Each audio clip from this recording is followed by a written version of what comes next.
말씀 보겠습니다. 요한복음 14장 25절에서 29절 말씀입니다. 요한복음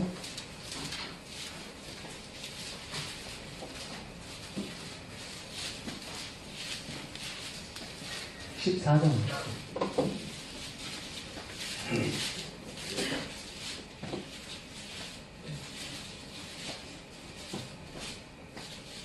25절에서 29절까지 말씀을 교독합시다.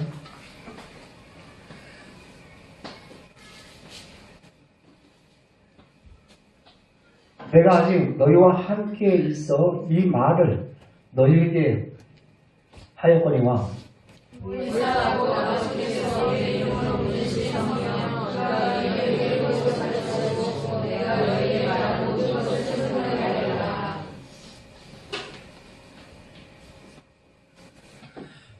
평안을 너희에게 주시노니 곧 나의 평안을 너희에게 주노라. 내가 너희에게 주는 것은 세상이 주는 것과 같이 아니하니라. 너희는 마음에 근심하지 말고 두려워하지도 말라. 내가 갔다가 너희에게 온다는 말을 너희가 들었으니 나를 사랑하였다면 내가 어떻게 하면 기뻐하였으리라. 너희는 나보다 크시니라. 29절 같이 읽겠습니다. 시작. 이제 이르라는 자는 너희를 받았으니 만날 때 너희도 믿게 하려야 합니다. 아멘.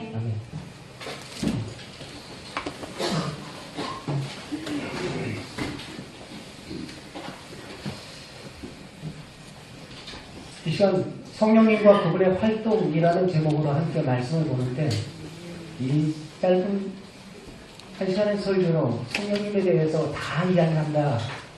그거는 말이 안 되는 이야기다.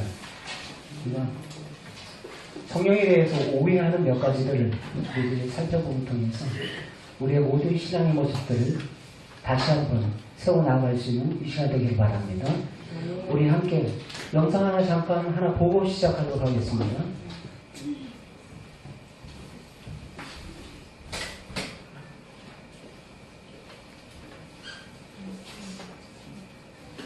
구하기를 증거하기 때문에 증거로 믿는다. 맞습니다. 증거를 통해서 믿게 해주는 분은 무엇이라고요? 그렇죠. 이분이 믿게 해주고 세상을 믿는다는 거죠. 어디 어디 가운데 믿을 수가 있습니까? 죄를 회개하는 것도 성령님께 주시고 믿는 것도 성령님께 주시고 예수를 주로 고백하는 것이 다 누가 역사하고요? 하나님의 역사. 하나님이 알려드려야 되는 겁니다. 이거는.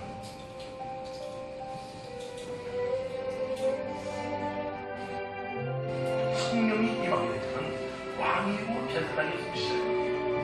여러분이 함대해 주시는 것도 이분이 계시기 때문에 선포될 때 3,000명, 5,000명 되게 된 줄 믿습니다. 주님들과 말씀하지만 이분이 하시는 거예요. 인간이 믿어가서 자기 예시키려고 막 자기 믿으려고 함께한다고 보고 있어요. 이거 없이는 여러분들요 주님의 역사를 일어날 수가 없는 겁니다.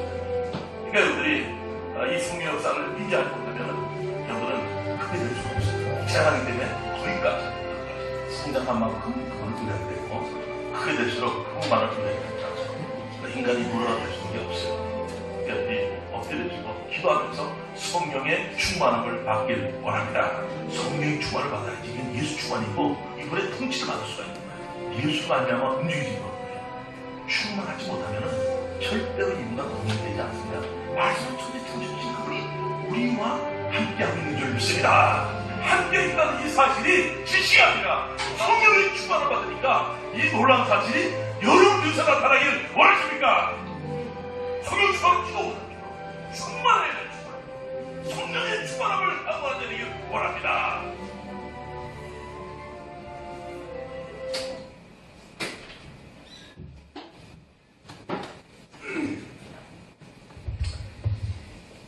예, 우리는 성령 그러면 좀 배터리의 에너지로 생각하고 어떠한 신비한 실용적인 그러한 것으로 우리들이 생각할 때가 너무나 많습니다.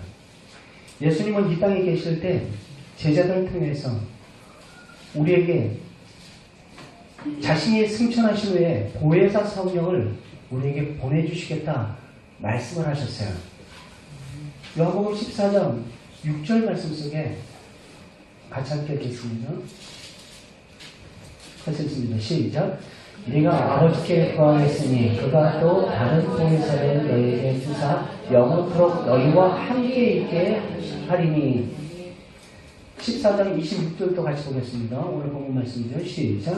보혜사 곧 아버지께서 내 이름으로 보내실 성령 그가 너희에게 모든 것을 가르치고 내가 너희에게 말한 모든 것을 생각나게 하리라. 아멘. 그리고 요한복음 15장 26절 말씀도 한 번 더 봅시다. 시작. 내가 아버지께로부터 너희에게 보낼 보혜사 곧 아버지께로부터 나오는 진리의 성령이 오실 때 그가 나를 증언하실 것이요. 성령이 오시면 누구를 증언한다고요? 예수님 나를 증언할 것이다 라고 말씀을 하고 있습니다. 성령이란 삼위일체 하나님 가운데 한 분으로서 하나님의 한 부분이 아니라 하나님 자신입니다. 성령은 하나님 가운데 한 분이 아니라 성령은 하나님 자신입니다. 삼위일체라는 말은 우리가 이미 잘 알고 있는 바와 같이 하나님께서 삼위, 즉 성부, 성자, 성령이 계시는데 그 삼위가 세 하나님이 아니라 한 하나님이라는 그 교리가 바로 삼위일체 교리입니다. 그 삼위 하나님은 이 하나님 따로 있고 이 하나님 따로 있고 이 하나님 따로 있는 것이 아니라 그 삼위 하나님이 한 분 하나님이시다라는 것입니다. 여러분, 그러므로 성령은 하나님께 속한 영이 아니고 하나님 그 자신이십니다. 이 말씀 여러분들 오해해서 들으면 큰일 납니다. 성령은 하나님께 속한 영이 아니라 하나님 그 자신이다라는 거예요. 예수님께서 승천하신 다음에 성령 하나님께서 우리에게 오셨는데 잘 들으십시오. 예수님은 인간 육체를 입고 우리와 함께 계셨던 하나님이시고 성령님은 영으로 세상 끝날까지 우리와 함께 계시는 하나님이신 줄 믿습니다. 바로 성령 하나님은 영으로서 세상 끝날까지 내가 너희와 함께 하겠다. 내가 간 다음에 보혜사 성령을 너희에게 보내주겠다. 말씀을 하셨고 그리고 세상 끝날까지 너희와 함께 있겠다 하신 그분이 성령 하나님이신 거예요. 신앙생활하면서 우리가 올바로 그것이 정립되지 않으니까 이 하나님, 저 하나님, 저 하나님, 이 하나님 막 머릿속에 혼란을 겪어요. 하나님, 예수님, 성령님 그 모든 사역들 한 분 하나님이십니다. 그러나 하시는 그 모든 사역들은 바로 사역적인 측면에 있어서 나눔이 있어요. 성령의 사역은 바로 오순절 이후에 그때 성령이 갑자기 출몰해서 나타나신 것이 아닙니다. 성령은 바로 성부 하나님, 성자 하나님이 창세기 1장에서 출현하셨던 것처럼 성령 하나님도 동일하게 창세기 1장에서부터 시작해서 요한계시록 22장까지 바로 동일하게 역사하고 계십니다. 구원사 전체에 걸쳐서 바로 이 성부, 성자, 성령, 삼위 하나님은 역사하고 계셨던 것입니다. 성령의 가장 중요한 사역은 무엇이냐면 예수 그리스도께서 완성하신 그 구원의 사역, 십자가에서 죽으시고 부활하심으로 저와 여러분의 주가 되신 그 사역, 완전히 이루신 그 구속사의 그 완성의 사역을 모든 세대에 연속적으로 이어지게끔 바로 그것을 우리에게 현실화할 수 있게끔, 다시 말해서 완성하신 그 구속사의 그 역사는 그 단지 역사에 벌어졌던 그 사건으로 우리들이 생각을 한다면, 그냥 단순한 그 역사적인 사건으로 생각한다면 우리와 아무 상관이 없어요. 예수님께서 2000년 전에 죽으시고 부활하셨다. 그게 여러분들과 무슨 상관입니까? 그걸 단순한 역사적인 그 사건으로만 우리들이 인지를 한다면 아무런 관계가 없어요. 우리와. 예수님의 십자가에 죽으시고 부활하신 사건은 우리 안에서 오늘 다시 현실화되어야만 합니다. 그런데 그것을 실현하시는 분이 누구시라고요? 성령 하나님이시라고요. 성령 하나님이시라고요.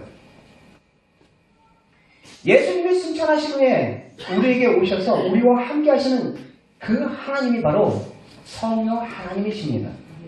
예수님은 이 땅에 오셔서 33년 동안 계시면서 성령은 예수님께서 승천하신 후 우리에게 오셔서 바로 세상 끝날까지 우리와 함께 있겠다 말씀을 하셨어요.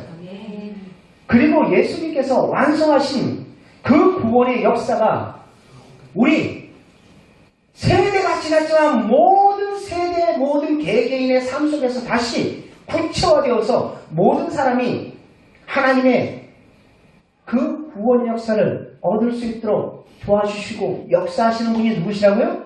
성령님이시라는 거예요. 성령은 우리 개개인에게 바로 구원을 이루시기 위해서 물론 이거 딱 국한시킬 수는 없다고 제가 아까 초대에 얘기했어요. 이 말씀을 한 시간을 통해서 성령에 대해서 다 이야기한다. 난 다 들었다. 다 알았다. 그렇게 착각하시면 안 됩니다. 성령님이 개개인의 그 구원을 이루시기 위해서 네 가지 일, 대표적인 네 가지 일을 하십니다. 성경에서 언급한 것만 제가 말씀드리겠습니다. 그것은 첫째로 성령님께서는 죄를 깨닫게 하십니다. 무엇을 깨닫게 하신다고요? 죄를 깨닫게 해주세요. 요한복음 16장 8절 말씀 속에 성령이 오시면, 그가 오시면 죄에 대해서, 의에 대해서, 심판에 대해서 책망할 것이 있다, 책망할 것이다 라고 이야기를 했어요. 그러면서 죄에 대하여 하면 16장 9절에 너희가 나를 믿지 않는 것이 바로 죄다 라고 말씀을 했어요. 자, 이 말씀에 죄가 무엇인지, 의리가 무엇인지, 심판이 무엇인지 누가 오시면 알게 해준다고요? 성령님이 오시면 너희들 깨닫게 해주신다 말씀을 하셨어요. 성령으로 말미암지 않고는 우리가 뭐가 된지를 깨달을 수가 없다라는 거예요. 성령이 조명해 주실 때 우리는 비로소 우리가 감히 하나님 앞에 설 수 없는 죄인이라는 사실을 깨닫게 됩니다. 오순절 성령 강림의 사건이 왜 그래서 중요하냐면 오순절 성령이 그들의 가운데 임할 때 그들이 통회하며 자복하며 회개하기 시작했어요. 아니 그전에는 그들이 회개하지 않았나요? 그전에는 그들이 예루살렘 성전에 양이랑 염소, 비둘기 같은 거 가져가서 제사 안 드렸나요? 드렸어요. 성령이 오시니까 진짜 죄가 뭔지를 그들이 깨닫게 된 것입니다. 내가 주인된 죄가 얼마나 큰 죄인지를 그들이 깨닫게 된 거예요. 그래서 우리가 어찌할꼬 통해 작업하면서 회개하기 시작했던 것입니다. 바로 그것이 죄 사함의 회개라는 거예요. 누가복음 24장에 예루살렘에서부터 예수님께서 승천하시면서 뭐라고 얘기해요? 예루살렘에서부터 죄 사함의 회개가 시작될 것이다 라고 말씀을 하셨어요.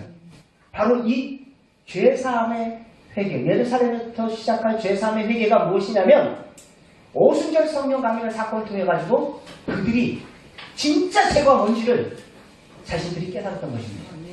내 마음 가운데 주인 되신, 우리의 주인 되신 그분을 자꾸 마음에 하나님 두기를 싫어하고 누가 주인 행사했다고요?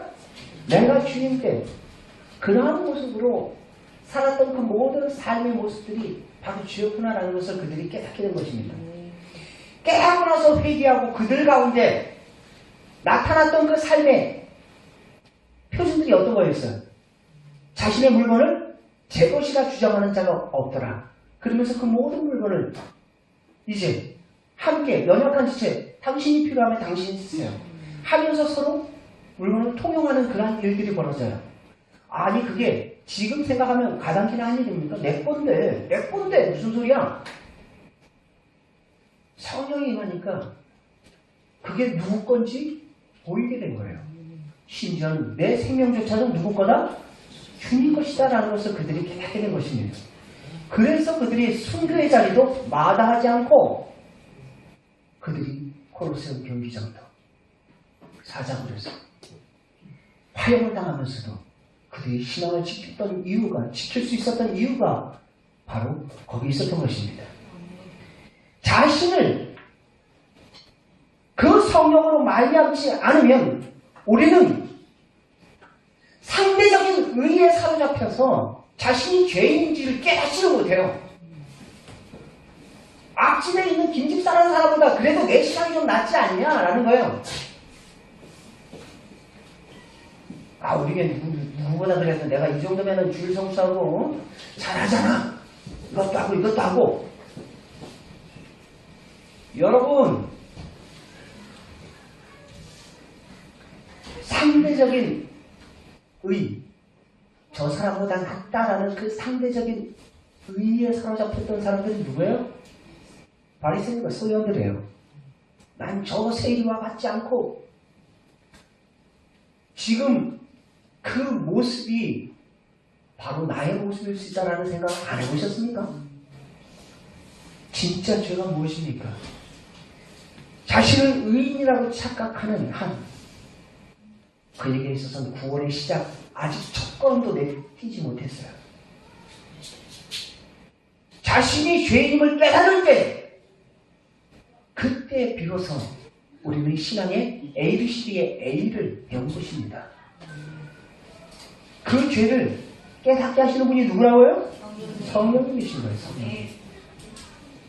자신의 죄를 깨닫고 인정하는 것처럼 여러분, 죄임을 깨달았을 때 우리를 이 죄에서 건지실 분을 우리가 찾는 것입니다. 이젠 나를 의지하는 것이 아니라 바로 이 죄를 해결해 주실 그 해답자를 찾게 되는 거예요. 사람이 병들면 누구를 찾아가요? 의사를 찾아가잖아요. 몸에 이상이 오면 의사를 찾아갑니다. 의사를 찾아가는 것처럼 자신이 뭔가 고장이 나 있다라는 것을 깨닫는다면, 여러분, 자신의 죄를 깨닫는다면, 아, 나는 나를 내 인생의 주인 되어 나를 구원할 수 없구나라는 우리 인생의 한계를 깨닫는 자는 누구를 찾게 된다고요? 예수님을 찾게 됩니다. 바로 그래서 성령이 몽학선생과 같이 율법을 통해 가지고 몽학선생의 역할을 해서 그들이 죄를 깨닫게 하고 그들이 누구께 돌아오게 한다고요? 예수님께 돌아오게 합니다. 예수님께. 바로 답은 여기 있어라는 거예요. 답은 여기 있어. 그래서 성령님이 누구를 증거한다 그랬어요? 예수님. 나를 증거한다 그랬어요. 나를 증거한다. 성령이 조명하시니까 우리의 죄가 보이고, 죄가 보이니까 바로 나를 살리실 분은, 나의 생명은, 나의 죄 문제 해답자는 바로 저분밖에 없구나 라는 것을 성령이 가르쳐 주십니다. 그래서 첫 번째로는 죄를 깨닫게 하시는 것이 바로 성령의 사역이에요. 두 번째는 그리스도를 알게 해주세요. 예수 그리스도가 누구신지를 알게 해주십니다. 누가요? 성령님. 우리가 죄인이라는 사실을 아는 것만큼 여러분 구원을 얻을 수 없습니다. 내 죄인인데 그럼 어떻게 하라고? 나 암 걸렸어요. 암 걸렸다라는 거 인지했다고 해서 그 암이 치료가 됩니까? 암 걸린 줄 알면 누구를 찾는다 그랬어요? 의사를 찾는 것처럼 죄인이라는 사실을 아는 것만으로는 구원을 얻을 수 없습니다. 자신이 죄인임을 아는 것과 더불어서 구원에 있어서 중요한 것이 예수님이 누구신지를 아는 것이 중요한 것입니다. 예수님이 누구신지를 아는 것. 그것을 누가 가르쳐 주신다고요? 성령님이 가르쳐 주신다고요.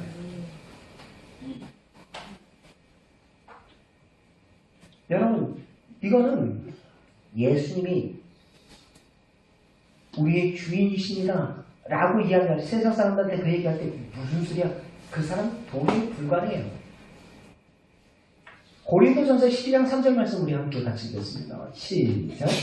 그러므로 내가 너희에게 하나님의 영으로 말이 않는 자는 누구든지 예수를 저주할 자라 하지 아니하고 또 성령이 아니고는 누구든지 예수를 주라 할 수 없느니라. 아멘. 성령이 아니고는 예수 그리스도를 무엇 할 수 없다고요? 주인이라고 말할 수 없다라고 이야기했어요. 성령님은 예수님이 누구신지를 분명하게 우리에게 알려주십니다. 그분은 우리의 누구십니까? 주인이십니다. 로마서 14장 말씀에 뭐라고 얘기해 있어요? 우리가 로마서 14장 말씀 잠깐 볼게요.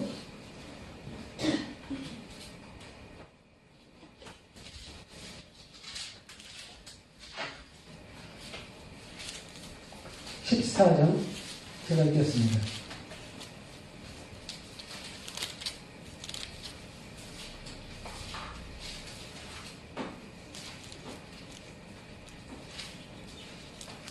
(8절) (9절) 제가 읽겠습니다. 우리가 살아도 주를 위해서 살고 죽어도 주를 위해서 죽나니 그러므로 사나 죽으나 우리가 주의 것이로다. 이것을 위해서 그리스도께서 죽었다가 다시 살아나셨으니 곧 죽은 자와 산 자의 주가 되려 하십니다. 예수 그리스도께서 죽으시고 부활하신 이유가 뭐라고요?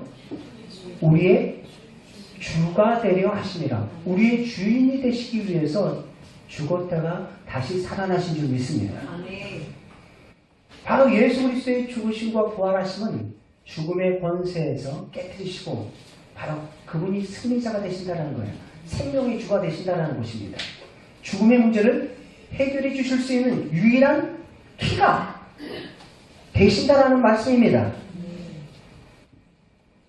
그러므로 이러한 예수 그리스도의 죽으심과 부활 사건을 통해서 그분이 살아나심을 통해서 우리의 주인이 되시기 위해서 살아나셨는데 우리는 여전히 바닥바닥 누가 주인이라고 보기에? 내가 주인이라고 해요. 그러면서 믿노라 하면서 누구 마음대로? 내 마음대로. 주 예수 대문 밖에 세워놓고 문 빵 돌아잠그고 자기 맛대로 살아요. 누구처럼요? 라오디게아 교인들처럼. 요한계시록의 라오디게아 교인들이 그랬어요. 그래서 예수님께서 문 밖에 서서 두드린다. 누구든지 문 열고 나를 영접하면 나는 그로 더불어 먹고 그는 나로 더불어 먹으리라. 영접한다는 것은 그분을 나의 무엇으로? 주인으로. 예수님 문 밖에 세워놓고서 여전히 내가 주인인 살고 있어요. 라오디게아 교인. 너희들은 부유하다 하나 너희들은 가난하다. 너희들은 잘 본다 하나 너희들은 지금 눈이 어두워져 있다. 안약이나 사서 말하라. 라는 말씀을 했어요. 다른 먼 나라 이야기가 아니에요. 내가 주인 되어 살면 그렇게 어두울 수밖에 없어요.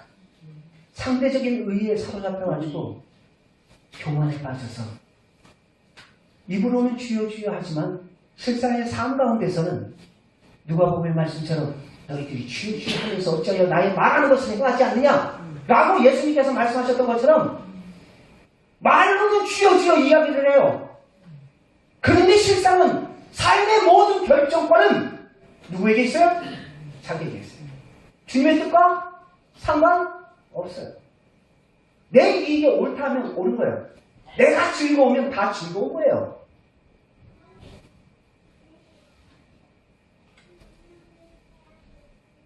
성령께서 오시면 죄가 무엇인지를 깨닫게 하고 성령께서 오시면 그 숙명 가운데 성령께서 오시면 진짜 주인이 누군지를 보게 된다는 거예요.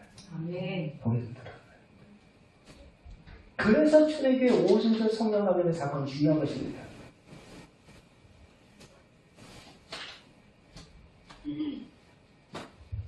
예수님을 주라 시할 수 없다고 했어요. 누가 아니고는 성령이 아니거나.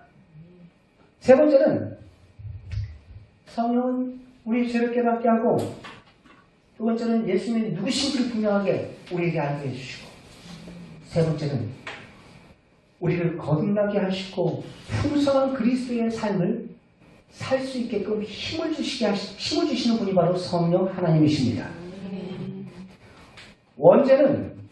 원죄를 지어서 짓고 태어난 우리 인간이 죄에서 벗어나 온전한 그리스도인이 된다는 것은 불가능한 일이다 해도 과언이 아니에요. 우리의 힘으로 안 됩니다. 온전한 그리스도인은 고사하고 작은 성격 하나, 작은 습관 하나 고치는 것도 얼마나 어렵습니까? 시작 뭐 중간에 짜냐 아래부터 짜냐 서로 막 그거 가지고 부부끼리 싸우기도 하고 막 그러잖아요. 신발 들어오면 신발장에 넣어라 마라 신발 앞으로 나가 이렇게 습관 하나 고치는 것도 힘든데 우리를 그리스도 온전한 그리스도인을 고사하고 작은 습관 하나 고치는 것도 얼마나 어렵습니까? 그러나 우리가 성령님을 의지하고 그분의 힘에 덤빌 때 성령님은 우리를 거듭난 새 사람이 되게 해주실 줄 믿습니다. 그건 여러분들의 힘이 아니에요. 여러분들의 힘이 아닙니다. 여러분들의 결단, 여러분들의 각오가 대단해서가 아니에요. 그래서 성령의 충만함을 구하라는 것입니다. 그분의 다스리심을 구하라는 거예요. 요한복음 3장 5절 말씀 같이 보겠습니다. 요한복음 3장 5절 5절에 보면 진실로 진실로 너희에게 이르노니 사람이 물과 성령으로 거듭나지 아니하면 하나님의 나라에 들어갈 수 없느니라 라고 말하고 있어요. 우리가 아주 잘 알고 있는 말씀입니다. 성령은 우리를 거듭나게 하셔서 하나님의 나라에 들어갈 수 있도록 하십니다. 하나님의 나라에 들어가 살기에 부족함이 없는 존재가 되도록 저와 여러분들을 거듭나게 하시는 분이 누구라고요? 성령 하나님이십니다. 그래서 성령 하나님께서는 성령을 통해서 갈라디아서 5장 16절에서 말씀에 16절에서부터 23절까지 말씀 속에 성령의 열매들이 쭉 나와요. 성령은 우리로 하여금 죄를 깨닫게 할 뿐만 아니라 죄를 거스르게 하고 시대의 조류에 떠내려가는 삶이 아니라 죄를 거슬려 피 흘리기까지 싸우게 한다는 거예요. 그 힘이 우리에게서 나오는 것이 아니라 성령의 능력인 줄 믿습니다. 그래서 여러분 그리스도의 성품을 갖게 되면 또 그리스도의 그 생활에 풍성한 그 은혜를 우리로 누리게 돼요.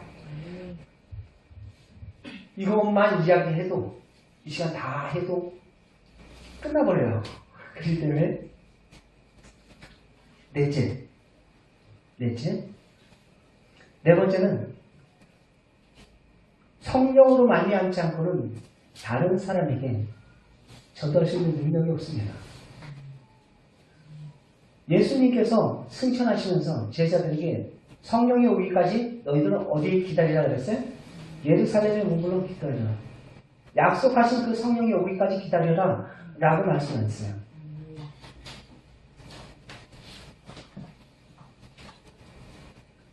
바로 그 생명에 전도하는 복음의 역사는 그거는 너희들 힘과 능으로 되는 것이 아님을 예수님은 아셨던 거예요. 그렇기 때문에 성령의 능력이 아니고는 감당할 수 없기 때문에 그들에게 약속하신 성령의 오기까지 기다리라. 예수님 부활하시고 그 제자들 만난 다음에 빨리 가서 나 살았다고 전해 라고 말하지 않았어요. 약속하신 성령이 오기까지 기다리라 라고 말씀했어요. 성령이 오기까지 기다려야죠. 우리의 힘, 우리의 능력으로 되는 것이 아니기 때문에. 여러분 잘 보십시오. 쓰실 때는 하나님께서 막 쓰지 않아요. 우리가 밥을 풀 때도, 아이들이 밥을 풀 때도 이 그릇이 설거지통에 밥 풀 때에 묻어있고 김치 조각이 묻어있고 막 한 거 가지고 바꿔서 자녀에게 주는 부모 있습니까? 없죠. 씻은 다음에 그 다음에 밥을 담든지 반찬을 담든지 한 다음에 자녀에게 준다고요. 그 그릇을 쓸 때도 마찬가지예요. 왜 성령이 오기까지 기다리라 라고 말씀을 했냐면 성령을 통해서 그들이 죄가 뭔지를 깨닫게 하시는 시간이었어요. 오순절 성령 나누는 사건. 죄사함의 회개를 그들이 깨닫게 하고, 그리고 이 질그릇에 담긴 보화가 누구신지를, 예수님이 어떤 분이신지를 그들이 알게 된 거예요. 누구를 통해서요? 성령을 통해서. 성령을 통해서 죄가 뭔지를 깨닫게 하고 이것을 씻는 시간이에요. 씻는 시간. 그리고 주가 누구신지를 알아야 돼요. 진짜 주인이 네가 아니라 예수님이 주인이야 라는 것을 알아야 돼요.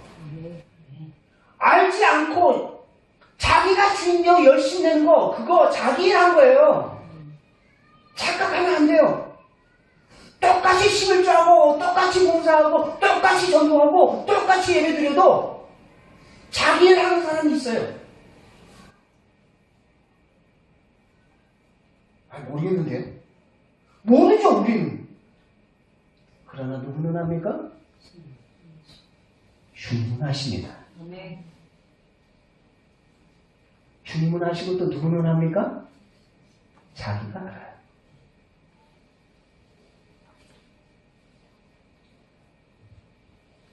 아나니아와 삽비라 그들이 드린 헌금, 와, 사람들이 막 그 전에 바나바라는 사람도 막 예물 드리고 그러니까 막 칭찬해주고 그러니까 아우, 아나니아 삽비라도 드렸는데 와, 칭찬받을 만하죠. 그러나 누구는 아셨어요?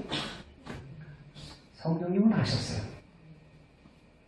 지금 그가 드린 행위는 바나바의 행위나 자기가 드린 헌금이나 행위는 똑같았어요. 누구의 일을 하고 있었던 거예요? 자기 일을 하고 있었던 거예요. 자기의 영광을, 인간의 영광을 구하고 있었던 것입니다.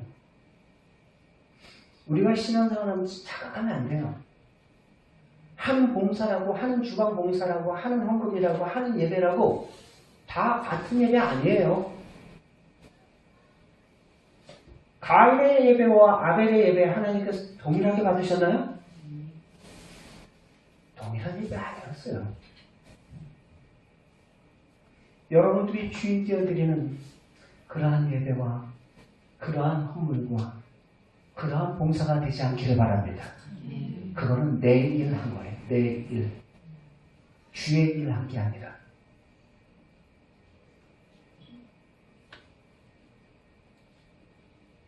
진짜로 생명을 살릴 수 있는 전도 누가 할 수 있는가?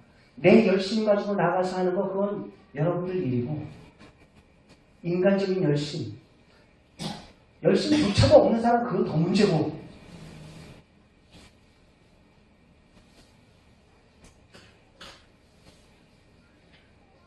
생명을 살리는 그 전도. 여러분, 성령이 충만하니까 이러한 그들이, 그 초대교회 상황이 어떤 상황이에요? 쉬쉬하는 상황이에요. 지금 상황이. 왜 쉬쉬하는 상황이에요? 나 예수님 믿는 사람이야 라는 걸 이야기하면, 발각되면, 지금 사울이 바리새인들이 지금 죽이겠다고 지금 막 쫓아다니고 다메섹까지 쫓아가서 사람 죽이려고 있는 판이네. 쉬쉬거리고 있는 상황에서 전도한다. 전도. 성령은 하나님의 속성 중에 한 부분이 아니라 하나님 자체이십니다. 성령 하나님은 특별한 특별히 예수님이 승천하신 후에 우리에게 오셔서 물론 그 전에도 계셨지만 우리와 함께 계시며 예수님을 통하여 이루어진 그 구원 사역을 개인화하는 일을 담당하시는 분이 바로 성령 하나님이신 줄 믿습니다. 더 나아가 우리를 예수 그리스도 믿고 그 성령의 풍성한 그 은혜들을 누릴 뿐만 아니라 전도하는 삶을 살 수 있도록 구체적인 그 능력 공급해 주시는 분이 바로 성령 하나님이세요. 초대교회의 그 사도행전 말씀을 그래서 심지어는 신학자들이 뭐라고 얘기하냐면 사도행전이다 라고 말할 것이 아니라 이것은 성령행전이다 라고 말하는 것이 맞다 라는 이야기까지 했어요. 저는 그 말이 전혀 틀린 말이다 라고 생각하지 않습니다. 사도들은 실제로 껍데기죠. 나를 쓰는 도구죠. 성령 하나님께서 그들을 붙잡고 어떻게 하신 거예요? 쓰시는 거예요. 쓰시는 거. 말씀 우리 한 절 잠깐 볼까요? 사도행전 2장 4절 말씀. 사도행전 2장 4절. 나왔어요? 시작. 그들이 다 성령의 충만함을 받고 성령이 말하게 하심을 따라 시작하니라. 아멘. 그들이 오순절 성령 가운데 사건 때 성령의 충만함을 받아 성령의 말하게 하심을 따라 지금 주도자가 누구예요? 성령 하나님이세요. 말하게 하심을 따라 서로 말하는 거예요. 사도들의 사역도 다 초지일관입니다. 성령이 충만하여 그들이 말해요. 성령이 충만해요.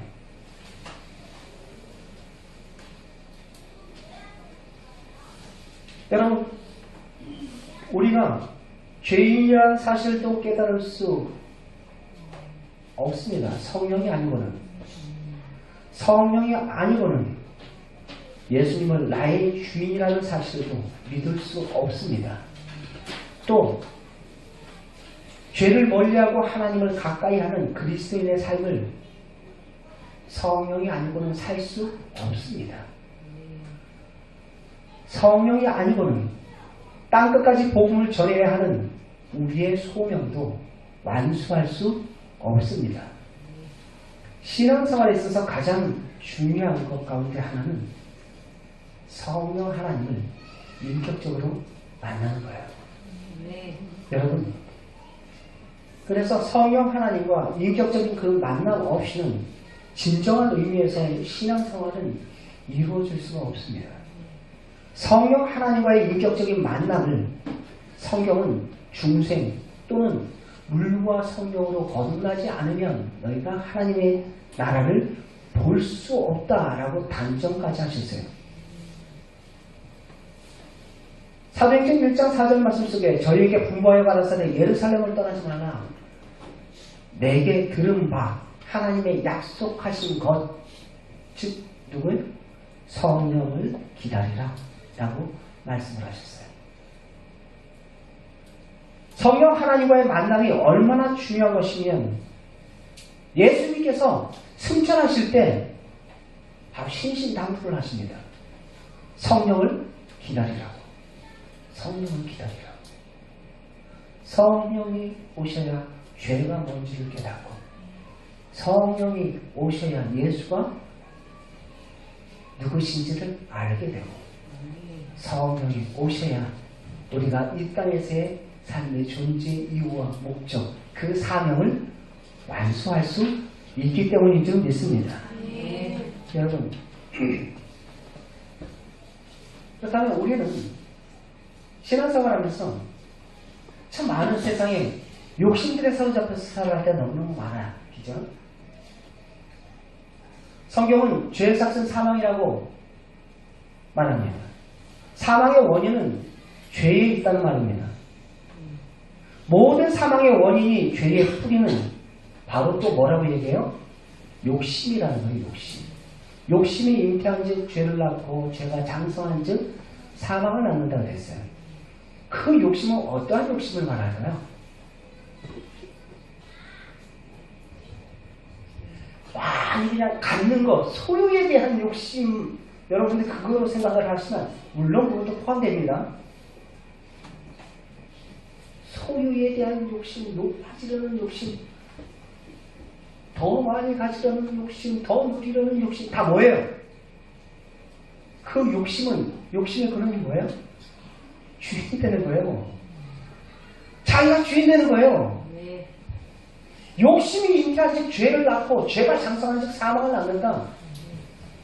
참 주인 되신 예수 그리스도를 너희들이 무시한 채 그 욕심 아담과 하와 그들은 마음을 먹는데 욕심 누구처럼 되려고 하나님과 같이 된다. 그 욕심 죄의 뿌리가 바로 욕심 때문입니다.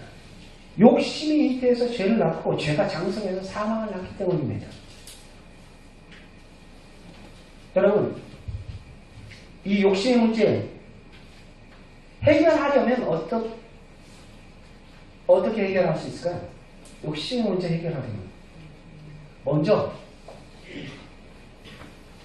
우리가 쉽게 얘기해서 생각하는 우리 소유에 대한 욕심 그거 해결하려면 어떻게 할 수 있을까요? 가치관이 바뀌면 돼요. 잘 보세요. 조금 더 나은 가치관을 발견하게 되면 그보다 못한 가치를 어떻게 돼요? 버리게 돼요. 더 나은 가치를 발견을 하게 되면 그보다 못한 하위 가치를 버리게 되어 있어요. 그 욕심을 버리게 되면 예를 들어서 100원밖에 모를 때는 100원에 대한 욕심 버리기가 어렵습니다. 100원밖에 모를 때는 하이비가 그래요. 100원밖에 모를 때는 100원에 대한 욕심을 버리기가 어려워요. 그러나 똑같은 동전이라도 500원의 가치를 발견하게 되면 100원에 대한 욕심을 어떻게 할까요? 버리게 돼요. 그것 하나는 밭에 감추인 보화의 발견이 바로 그런 예입니다. 진주의 비유가 바로 그러한 예입니다. 더 나은 가치.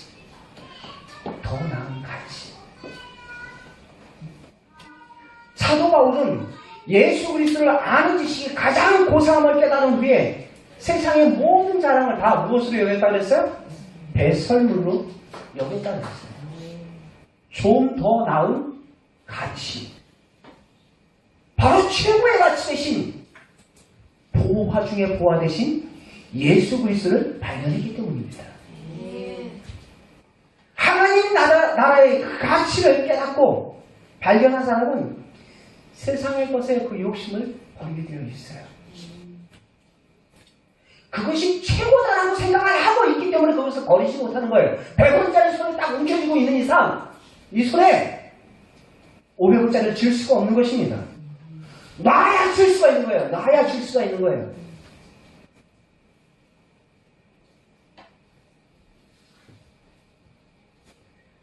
여러분, 하나님 나라 것 때문에 세상 것에 대한 욕심을 버렸다면 그것은 정말 욕심을 버린 것입니다.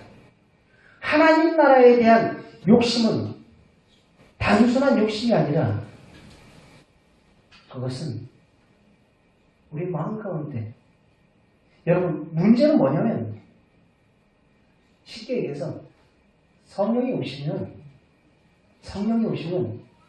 뭐를 보게 하냐면 보다 더 나은 가치를 보게 해요. 즉 하나님 나라를 보게 해요. 우리 찬양 가운데 아까 청년들 찬양 가운데 그런 찬양이 있었죠. 성령이 오셨네 찬양 가운데 성령이 오셨네 하면서 그 후렴에 뭐라고 얘기해요? 그 나라 꿈꾸게 하셨네. 성령이 오시니까 초대교회 성도들이 그 나라를 꿈꾸는 거예요.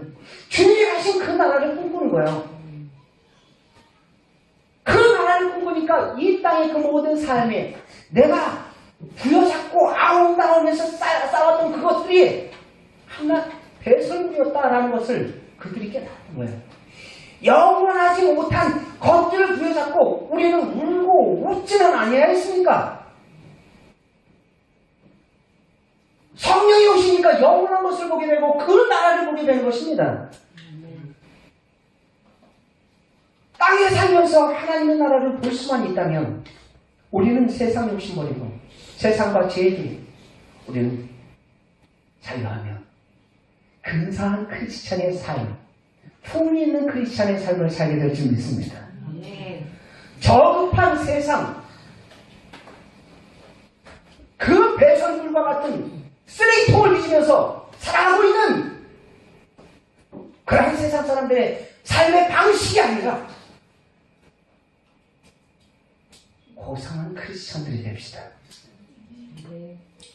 성령을 받으면 천국이 보입니다. 하나님의 나라가 보입니다.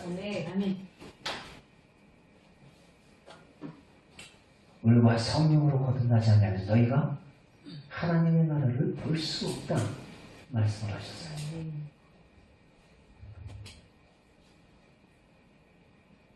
천국이 보이면 세상에 대한 헛된 욕심이 사라지게 됩니다.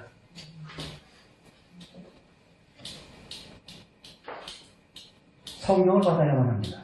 그래야만 죄로부터 우리가 자유함을 누릴 수 있고 참 주인이 누군지를 깨닫게 되며 우리가 이 땅에서 살아가는 존재의 이유와 목적을 발견하고 그 사명을 잘 감당케 할 줄 믿습니다. 성령을 받지 않고 우리가 신앙생활하는 것 자체가 불가능한 거예요. 쇼는 할 수 있어요. 쇼는 할 수 있다고요.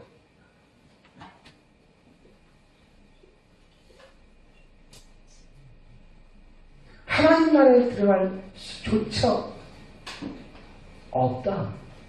성령으로 거듭나지 않고 너희들이 쇼는 할 수 있어. 크리스찬인 것처럼 믿는 자처럼 행사할 수는 있어. 그러나 주님께서 우리에게 요구하는 사람은 믿는 것과 아는 일에 하나가 되어 그리스도의 장성한 분량에까지 이르라 말씀을 하셨어요.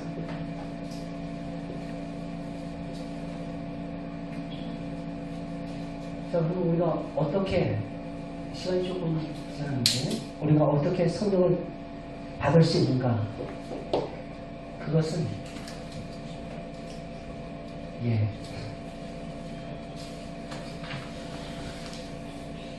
그것은 우리 다음 시간에 하도록 하겠습니다.